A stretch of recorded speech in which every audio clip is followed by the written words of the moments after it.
In the previous lectures, we have focused on the teaching of the Church Fathers, their thought with regard to the Trinitarian beliefs of our Catholic faith, the saving work of Christ, theological anthropology, the Fathers' teaching on the sacraments, on the Church.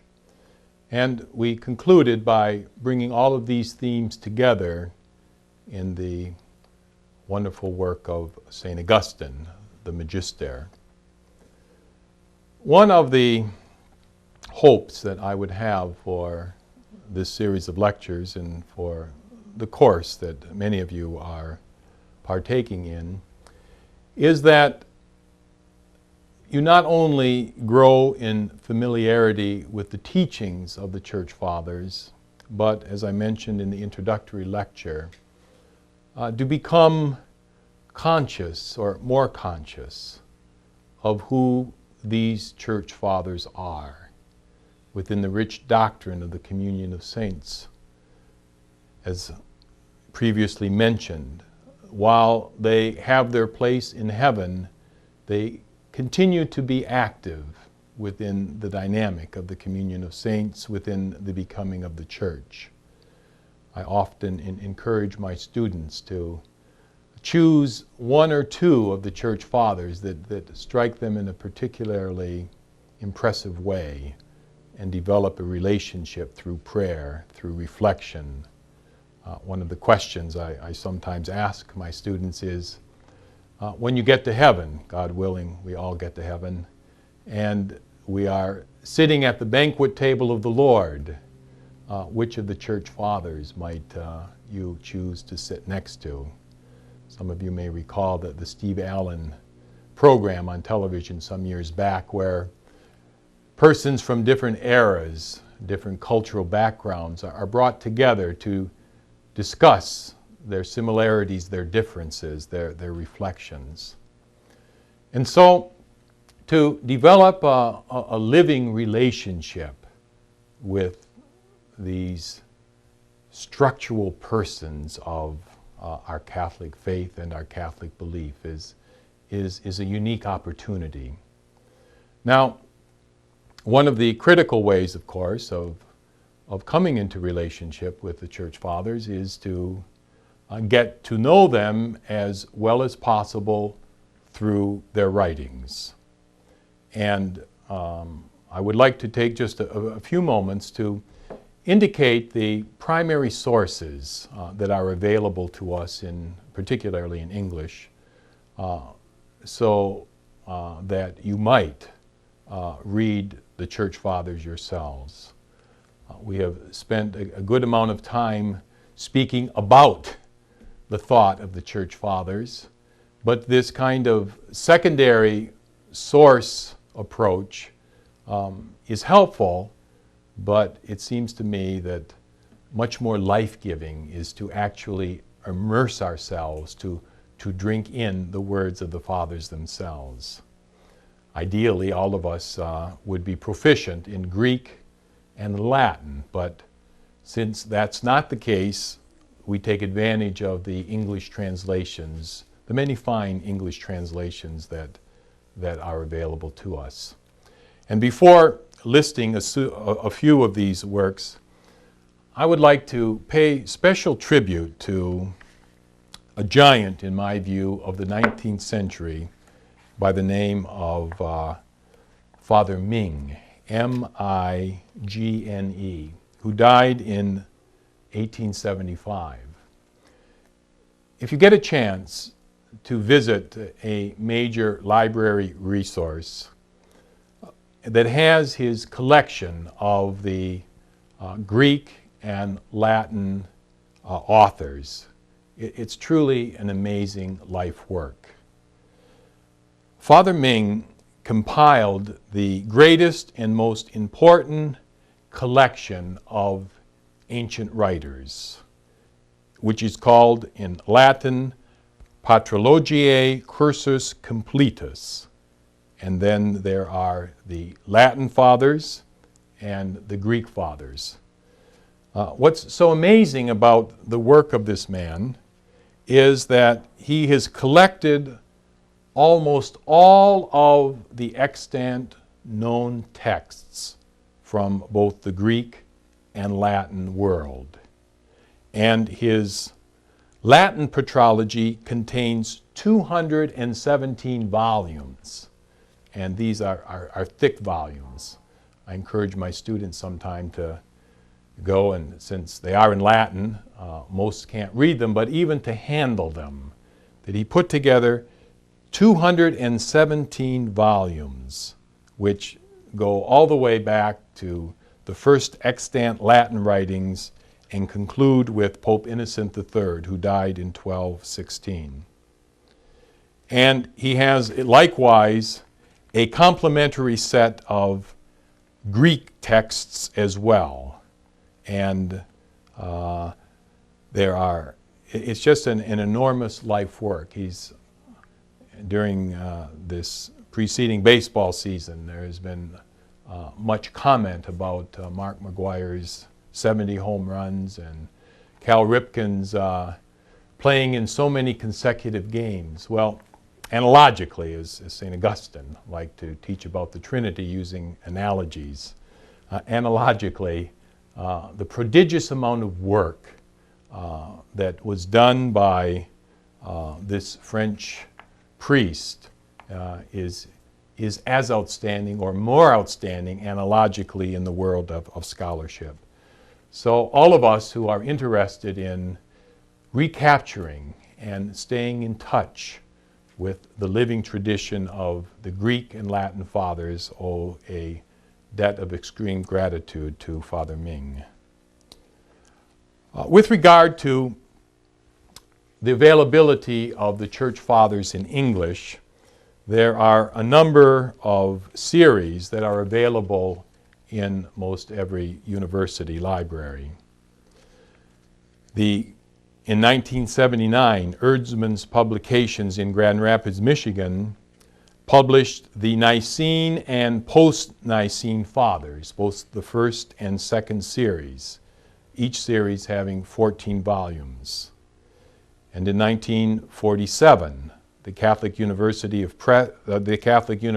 Press in Washington, D.C., published the Fathers of the Church series, which in 95 volumes gives a full representation of the writings of the Church Fathers. And in 1946 were published, again by the Catholic University Press, the series of Ancient Christian Writers in 56 volumes. In addition, the Liturgical Press in 1970 published a 3-volume set by Father William Jurgens entitled The Faith of the Early Fathers. Now, my students have often found this very helpful. Sometimes it can be quite frustrating because what Father Jurgens has done is brought together snippets of the writings of the Church Fathers, and there's lots of little dots in between. So, but to get a first taste of the writings of the Fathers, this series, The Fathers of the Church in 3 volumes, is a wonderful help because it brings together in 3 small volumes the highlights of each Church Father. So you can get an introductory sense, an introductory flavor, and then at the same time with the series of the Nicene and Post-Nicene Fathers, or the Ancient Christian Writers, or the Fathers of the Church, you can go and read the complete works of a particular father who may interest you. With regard to secondary sources, by far, I think, the most helpful source is the 4-volume set Patrology that has been brought together by Johannes Quasten. And Quasten's work is a masterpiece and a classic. And it is the primary reference for secondary information about the Church Fathers. He gives an extensive summary of the life of each of the Church Fathers.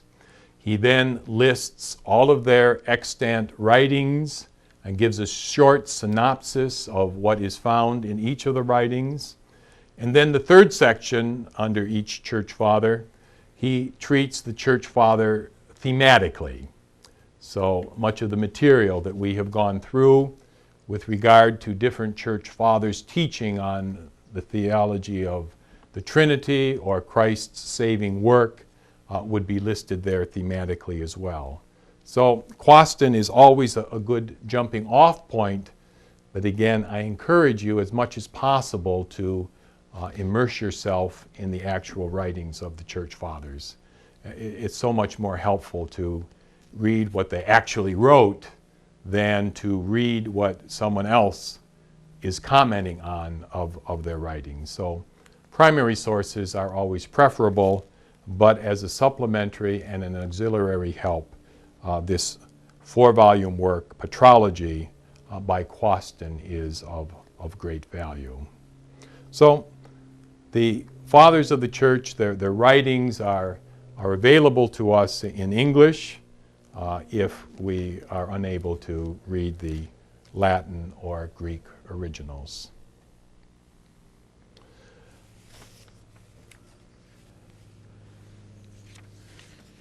Finally, I would like to, in this lecture, bring together some of the developments that perhaps we haven't yet touched upon in the development of these other doctrines. The church fathers, of course, lived in a time of great change and great development in the history of the early church. We know, for example, that the apostolic fathers, Ignatius of Antioch, St. Polycarp, Justin as well as Irenaeus, and the fathers of the 3rd century, both in the Latin West and the Greek East, lived in the time of the church martyrs.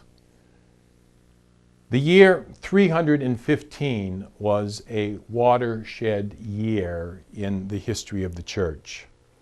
Before 315, while the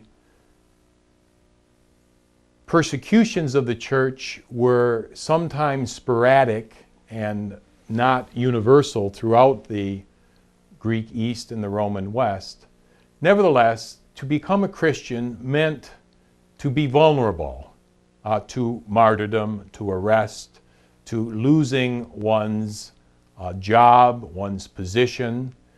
And so, as might be expected, the early Christian churches remained rather small, that they were not large dioceses or archdioceses as we would know of them today.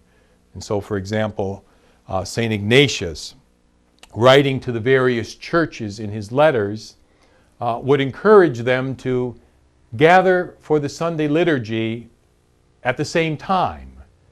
He often speaks of one altar, one church, one priest, where the bishop and the presbyters would concelebrate at the one community liturgy.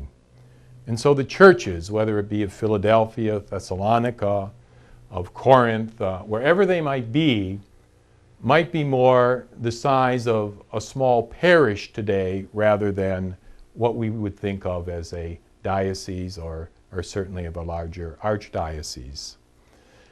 And this was the case up until the year 315 or so. Once the age of the martyrs was ended, and as the 4th century progressed, not only was it safer to be a Christian, but it came to be that there were certain advantages. By the end of the 4th century, the Christian religion had been placed on a scale equal to the other state religions of Rome. Some of the emperors were Christians themselves, although some of them Arian Christians. And so we see a rapidly expanding population of membership in the 300s. And one of the questions, of course, that arose was,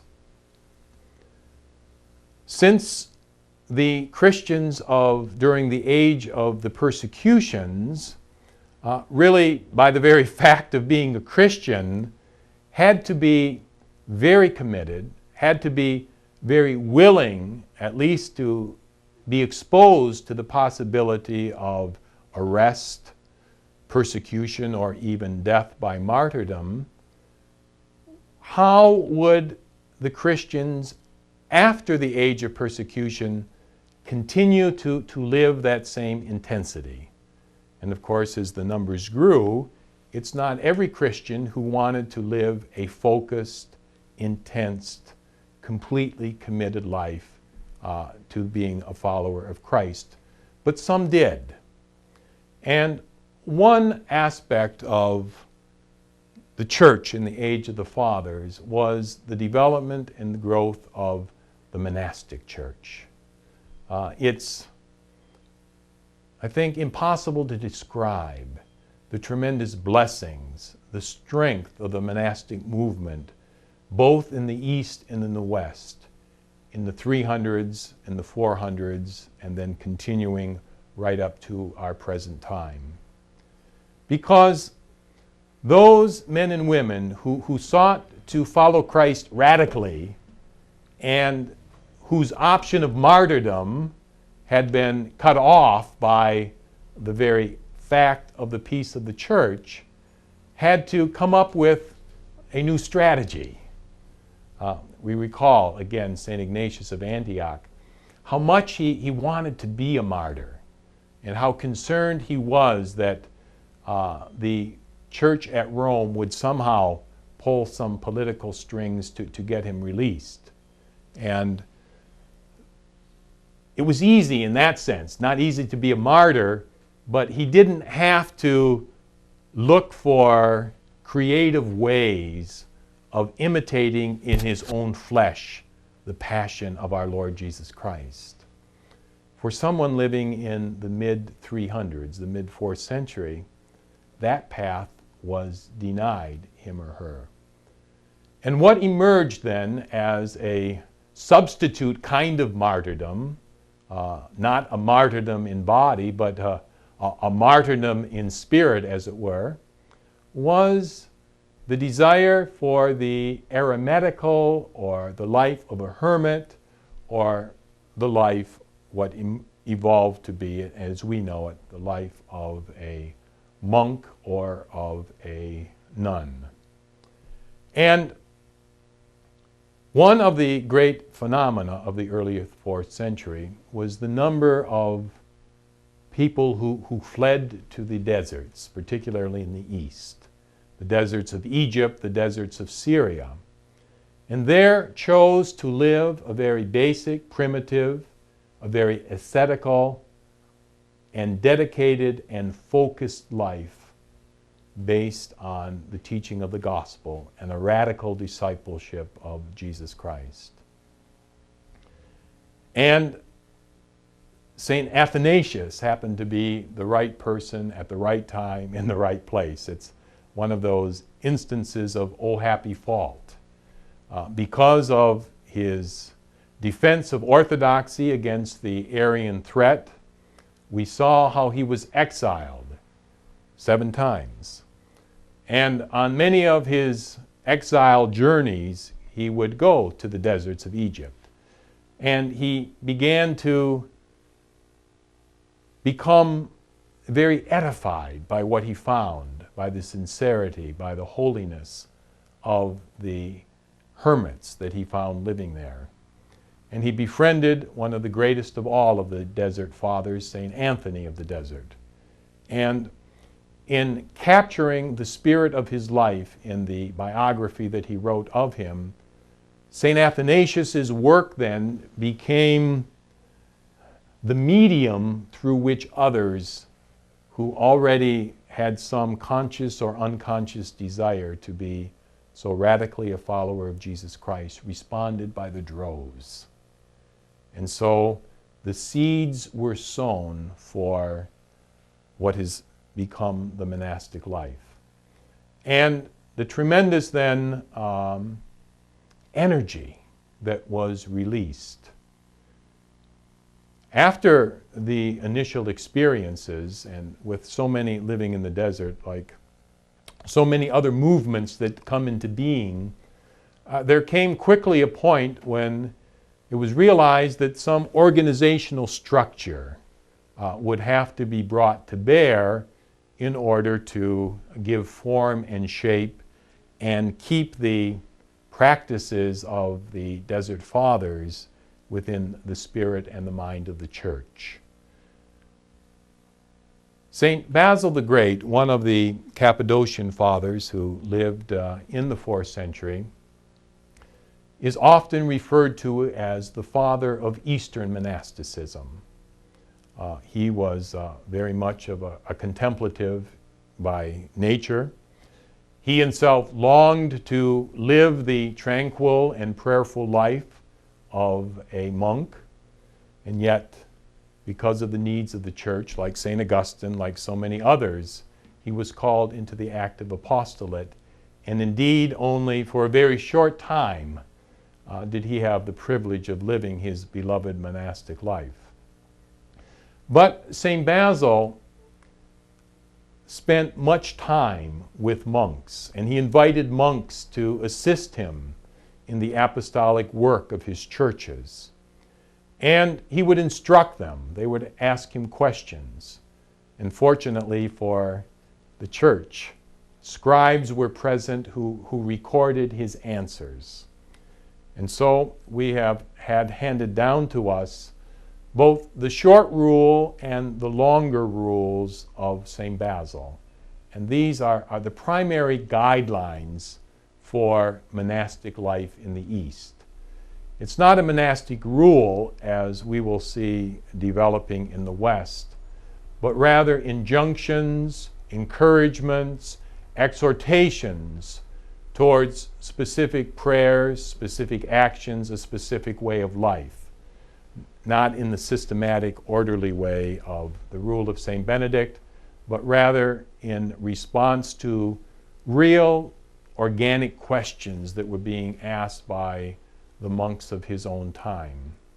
And the rules, both the longer rule and the shorter rule of St. Basil, continue to have a great impact on the monastic life of the Eastern Church. One of the side benefits, in addition to the holiness of life, to the graces bestowed upon the church through the prayers of the monastics, also in the East, in the Byzantine liturgy, there's a great monastic influence on the development of the Eastern Divine Liturgy. As you may know, and as you will see as you get more deeply into the life and the thought and the teachings of the Fathers, quite different liturgical traditions arose in the different churches of both East and West. And there's quite marked differences between how Christians celebrate the Holy Eucharist in the East and in the West.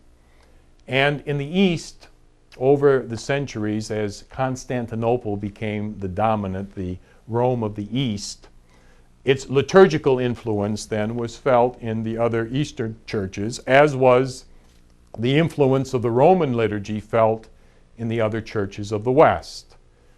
And in the Orthodox Divine Liturgy, which has grown out of the practice of Constantinople, the monastic influence is great.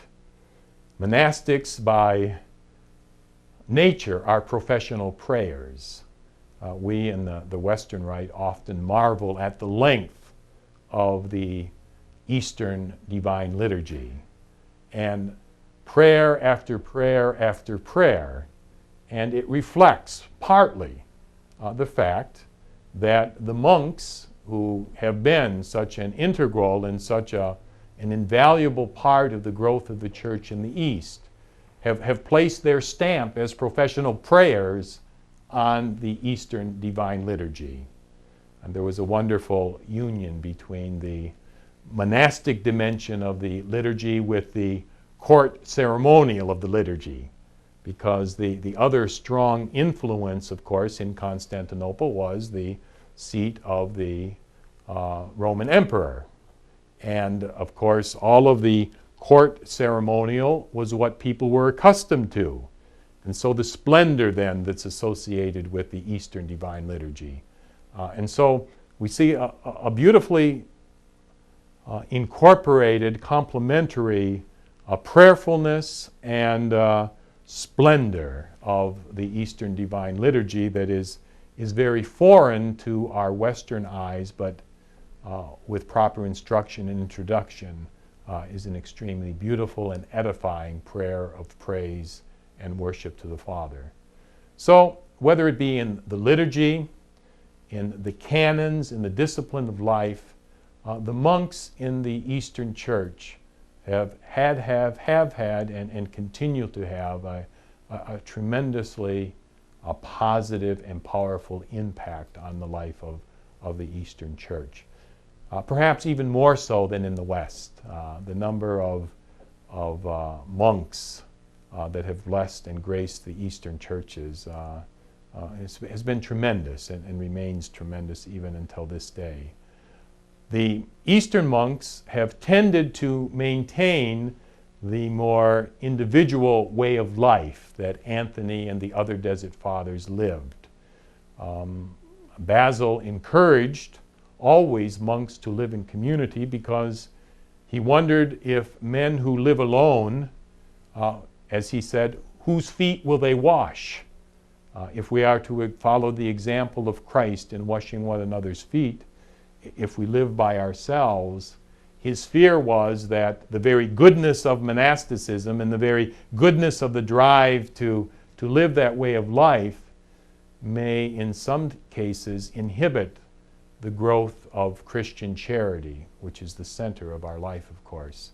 And so Basil's hope was that the monks would live in community, would take on some aspect of apostolic work, but in fact the more eremitical tradition, the life of a hermit, has continued to maintain prominence in the East.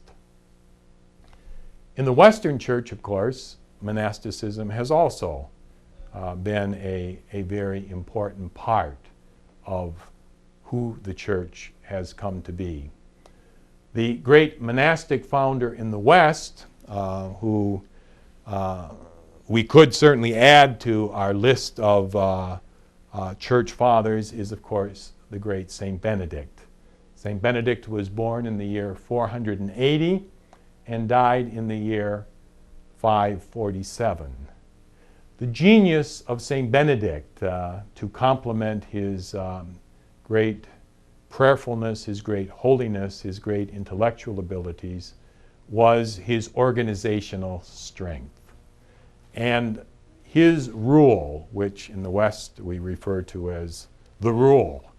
When you speak of the rule, everyone knows that you don't ask what rule, you know it's the rule of Saint Benedict. And it continues to guide Benedictine monks and nuns throughout the Western Church today. Saint Benedict put an extremely specific order into the whole horarium, or into the whole daily schedule. He specified 7 times during the day and night when the monks would gather in chapel to pray the Psalms. He specified the division of the day into 3 parts: prayer, work, and study. And his genius then has handed down to us a way of life that has borne fruit and continues to bear fruit and will bear fruit well into the next millennium and beyond. And so St. Benedict as well provided an avenue for Christians in the West who wanted to follow Christ more perfectly, as did so many in the East. And so the peace of the Church brought in and ushered in a whole new way of life. One way of life that on one level was so appetible and so desired by so many.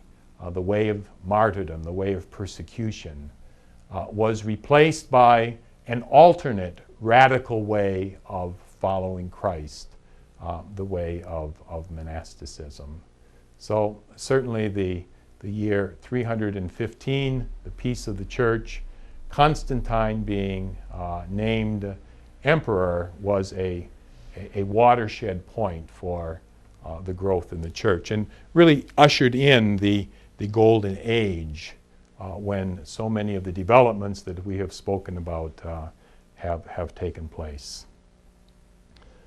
I have mentioned quite a few times St. Ignatius of Antioch.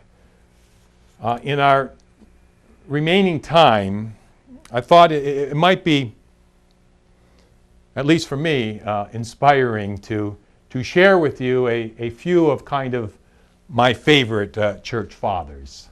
One of the things I ask my students to do towards the end of our course on the church fathers is to write a little synopsis of kind of which church fathers from the apostolic age or the age of the apologists or the golden age has spoken to them personally or have made a difference in their spiritual or intellectual growth.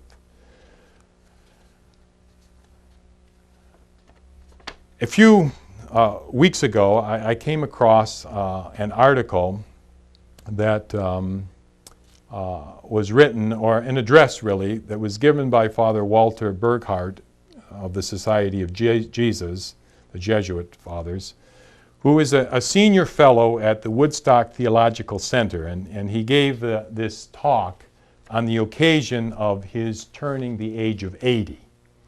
And it afforded him an opportunity to reflect back on those persons who had been most formative in his own growth into maturity and into holiness and into his priesthood. And he talks about how, of course, St. Ignatius of Loyola was so important to him, being a Jesuit, and the spirituality of St. Ignatius. But then he talks about how, as a young student in his theological studies, he was introduced to the church fathers, and how that has radically marked his academic and priestly ministry ever since. And he talks about the powerful encounter with the church fathers, but particularly with St. Ignatius of Antioch. And I think his words are so inspirational that I would like to share them with you. And he says this: on the occasion of his encountering the letters of St. Ignatius of Antioch, he notes that the letters were shaped about the year 110 by the third bishop of Antioch, as he was hustled in chains from Syria to Rome to be clawed by the wild beasts in the Colosseum. The letters have been termed the most beautiful pearls of ancient Christian literature. The most beautiful pearls of ancient Christian literature. What gripped Ignatius was a passionate love for his crucified Lord. A love so overpowering that it breaks through grammar, language is inadequate, ideas tumble headlong upon one another. I was captured especially by his plea to the Christians of Rome. He longs to see them, but he is afraid of their love. Their influence with civil authority may save him, and this he does not want. And so he begs them, quote, "Do not show me unseasonable kindness. Suffer me to be the food of wild beasts, which are the means of my making my way to God. God's wheat I am, and by the teeth of wild beasts I am to be ground, that I may prove Christ's pure bread. Then only shall I be a genuine disciple of Jesus Christ, when the world will not even see my body. Once I have suffered, I shall become a freedman of Jesus Christ, and united with him, I shall rise a free man. Just now I learn, being in chains, to desire nothing. And how St. Ignatius echoes the words of St. Paul in his letter to the Galatians. Life for me is Christ. I know that it's better to be with Christ than to continue life in this body. And then St. Paul talks about, yet I want to serve you as well. So I don't know what to, I want both. And so we can see that same kind of passion and desire to be one with Christ, to be identified in body with the crucified Christ through the words of St. Ignatius. So he has inspired then this great priest, Father Burckhardt, and I'm sure has inspired countless others in their journey of faith into the church and through the church towards the Most Holy Trinity. So certainly St. Ignatius of Antioch is one who is kind of a perennial favorite for persons who fall in love with the church fathers. There's one or two others that are kind of favorites of mine that I would like to mention. We, of course, don't have the luxury of the time of going through each one of these pillars of Christian thought and Christian faith. One whose name here is quite a remarkable and interesting person is Origen. And notice he's one of the early Greek fathers.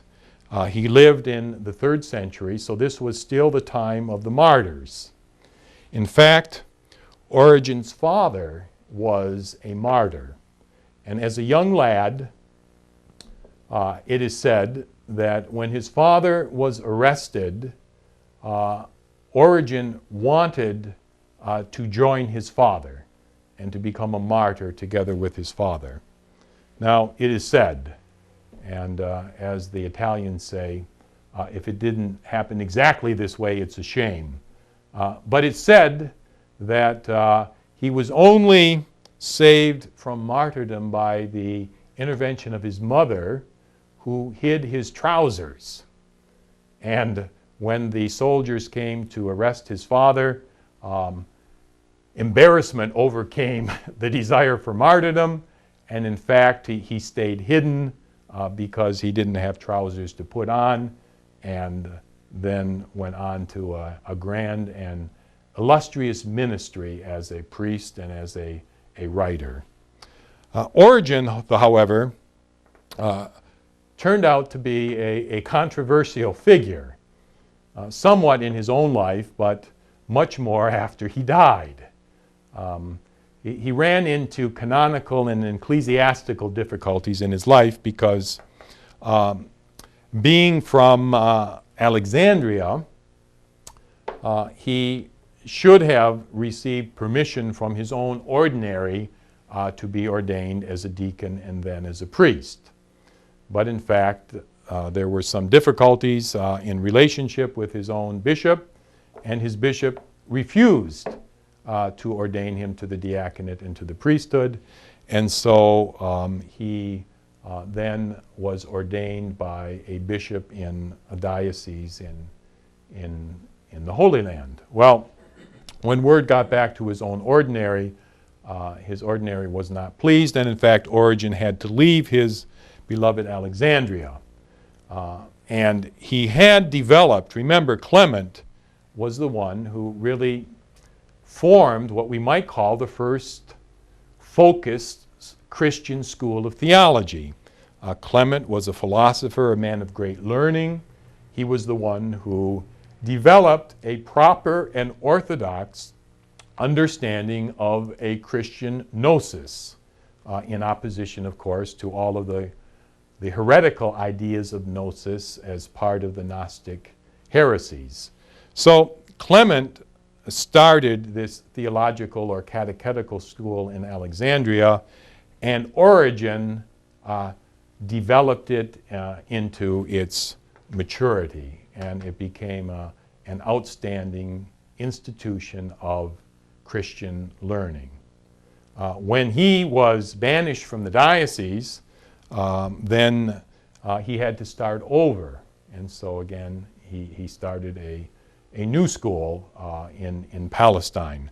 But what's so incredible about Origen, I think, is the, like Father Ming in the 19th century, the prodigious amount of works that Origen produced.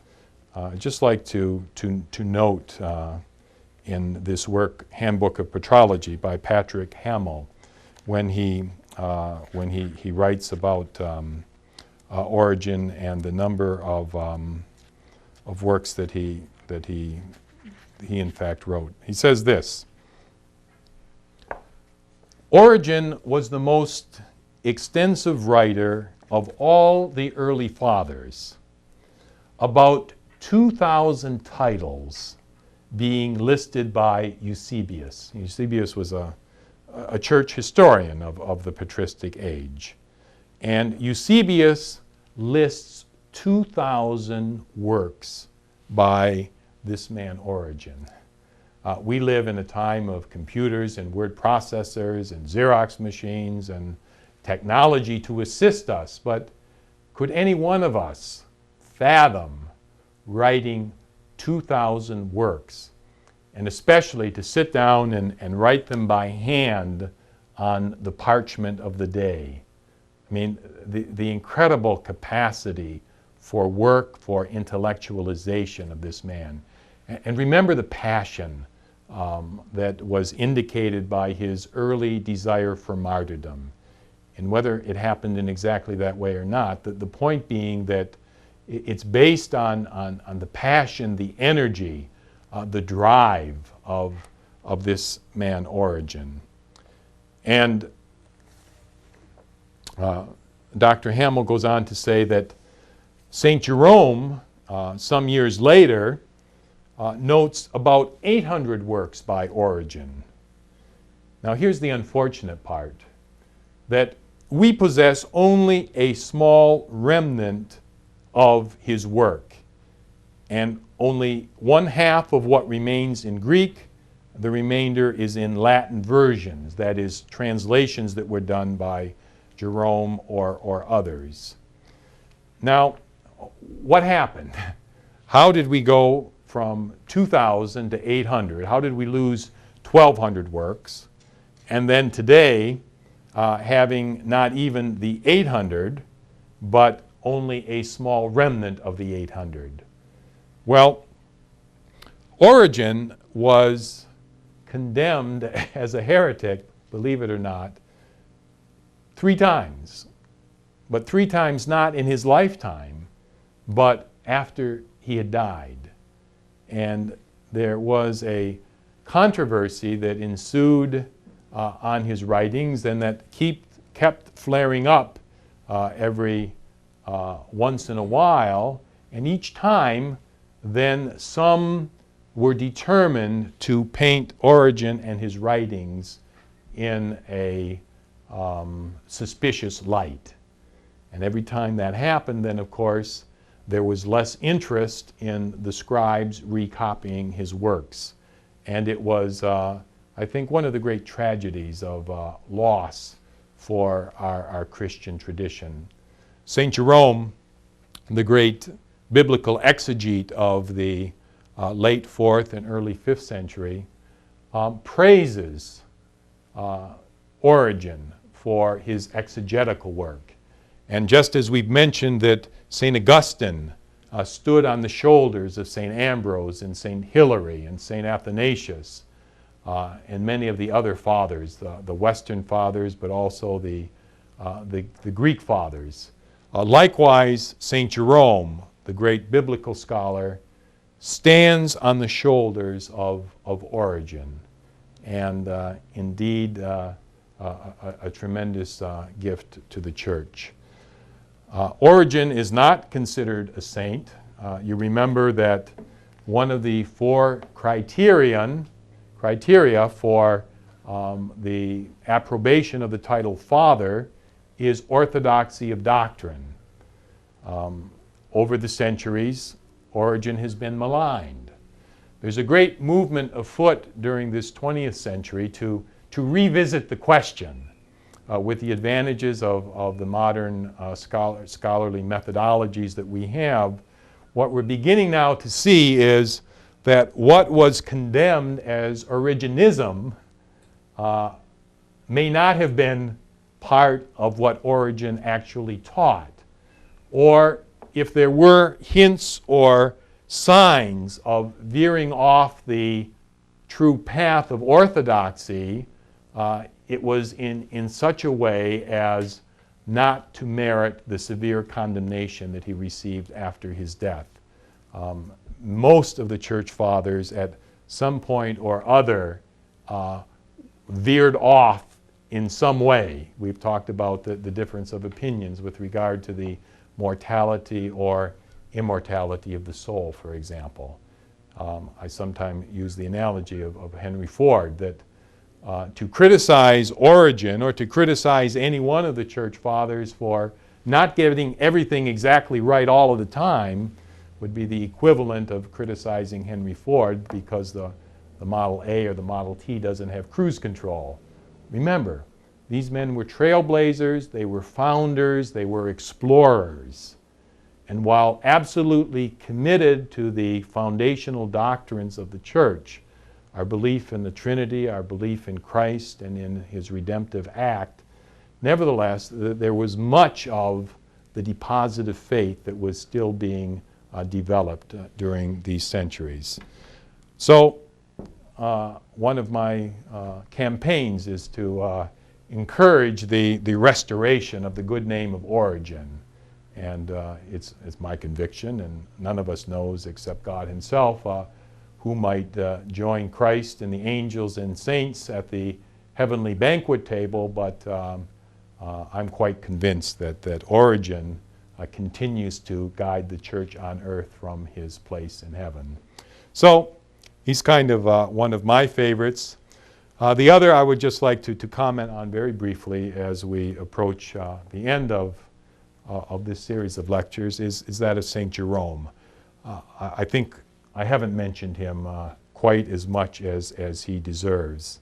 We have noted his great contribution to biblical scholarship, but he was much more than just sacred scripture is the soul of theology. So, but in addition to being a scripture scholar and a lover of the Word of God par excellence, his personality. One author states that St. Jerome is canonized not because of his personality, but in spite of it. He was a very much of a person who loved a good fight. There wasn't one controversy, whether it be the Pelagian controversy, whether it be the Arian controversy, whether it be the controversy over Origen that occurred during his lengthy years of some 80 years that he wasn't involved in. He just seemed to be the type of person that without even being asked or invited, he had his opinion about everything. If they would have had these Sunday morning political talk shows, kind of Sunday morning theological gatherings in his era, he would have been on all of them most every Sunday morning. Even his association with St. Augustine, when he first encountered the young St. Augustine, he was very suspicious. So he wanted to take on St. Augustine. He wasn't sure that Augustine was clear in his doctrine of grace. And of course, once he realized with whom he was dealing, then they became great allies and they worked together. So he certainly is one that is a very appealing personality.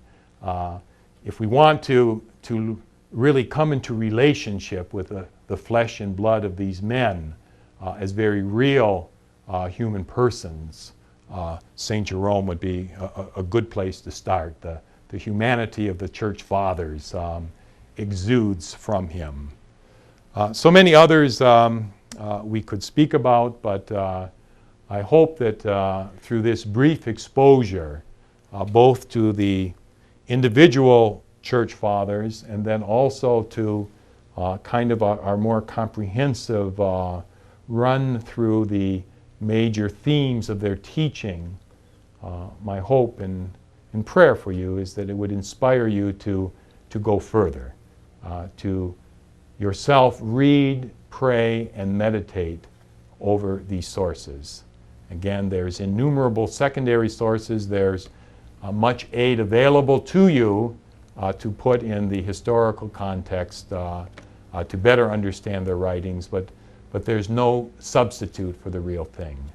So may you drink deeply, delve into, and may you be richly blessed, as I'm sure you will, as many Christians over the centuries have been before us. And of course, the whole point of reading and reflecting upon the works of these great men is that our own faith can be strengthened, our own love of Christ enriched, and our own dedication to the church intensified. Thank you for your attention, and I pray that your journey into the writings, the work, and the lives of the fathers will be most fruitful. Thank you very much.